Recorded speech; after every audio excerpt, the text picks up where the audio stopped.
Hello everyone, my name is Alex McLean, and today I'm just going to be talking about a project I did at the end of last year called Immersive Dreams, a shared VR experience. So just briefly, a little overview of what I did is create an interactive virtual reality sound installation that aimed to make VR a more shared experience. So in this, one participant wore a headset and interacted with objects in a virtual scene that generated sound from the loudspeakers in the room. And additionally, interactions that the user would experience in the virtual scene would appear as animations on external displays for audience members to view. So a bit about the room layout. We used the Networked Imagination Laboratory at McMaster University. So this is a room that's been recently equipped with about 80 loudspeakers, 4 display walls. This project, I used 3 of them. And I also used 3 high-powered workstations and 1 Oculus Rift headset. So you see there were many speakers on each of these walls, as well as a display wall on each of them. And the headset was connected to one computer that then send messages to the other computers to display animations on those display walls. A bit about the software architecture.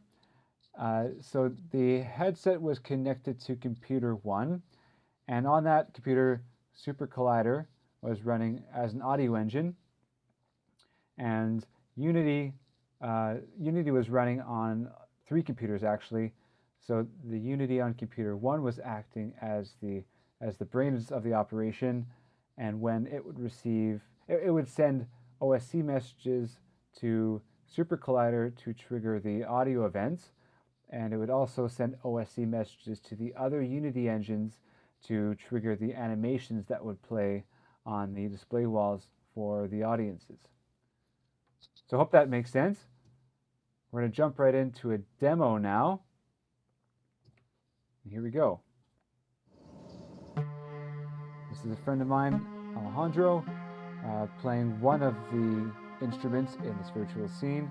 You see each rock is mapped to a synth that has a note, and you just play those like a mallet instrument.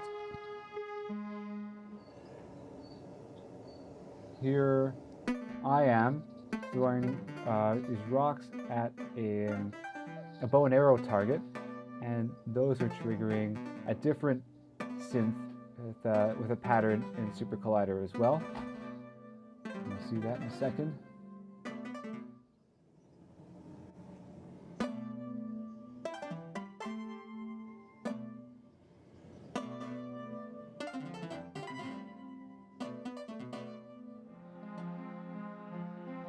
And a third interaction that we included in this experiment was a tree trunk that would sort of play a lower distorted bass sound. And you could see that the theme we chose for this was a forest environment, and hopefully the interactions were clear there, and the sounds were sort of connected to the interactions. And so from this experiment, there were definitely a few technical challenges. Getting Unity engines on the different computers to communicate across a local network was an interesting hurdle to get over. But thanks to a bit of troubleshooting with the networking and the OSC messages, that came together relatively early on in the whole process of putting this together. As well, hooking up the SuperCollider as the sound engine and signaling it from Unity for specific events took a lot of coordination. There were multiple synths that we used, as well as different messages for different notes on each of the objects in the virtual scene. So that was, that took a good amount of time to set up.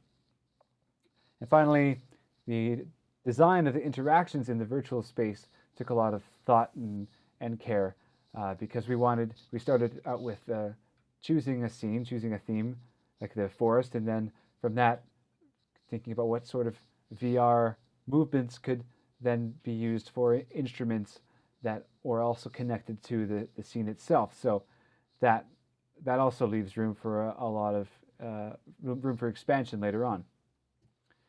A few learning outcomes.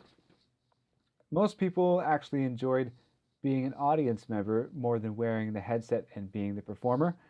From the participants that came by, there was a lot of fun for everybody to sort of watch the person performing, but people weren't quite as eager to be the performer themselves. There are also people unfamiliar with VR had a difficult time in intuiting the interface. People with experience with VR picked up relatively quickly, but those that had never even touched an Oculus Rift before had a clearly more difficult time actually just getting set up and playing the instrument itself. Animations on the displays were paramount, clearly, for the audience members to interpret the performer's actions. This worked out really well, like from hearing the sounds in the space being placed on different walls and seeing the animations played on each of those display walls. It really helped to connect what the user of the headset was doing with what they were hearing and what they were seeing. A few opportunities for future work with this project would be to, first of all, expand on the animations for audience members. So from what you saw today, there were just a few basic examples of collision events happening in the Unity environment, but it would be great to add more moving objects and other things to look at. Which leads me to the second point, which would be to add non-player characters to the scene as well. So in the forest environment, say, we could add birds and other creatures that would move around the different displays and have their own sounds connected and localized in the speaker environment. Also, creating different virtual spaces with appropriate mappings of scenes to sound events would be great. So you saw a forest today, but maybe we could do caves and on-stage environments, and even adding in like physical objects to this space that were connected to the virtual scene would help sort of bring it all together. And finally, adding moving lights to the room to react to the performer's actions would be really great, because we actually had stage lighting in the Networked Imagination laboratory, and they listen to OSC messages. So we would have liked to have been able to even send messages to those lighting and having them react appropriately. But that's sort of it. So thanks very much for watching. If you have any questions, please feel free to reach out at the email address or my Twitter handle here. If you want some more information, there's also the paper. You can read that. Otherwise, I really enjoy the conference. I know I will. Okay, thanks. Bye.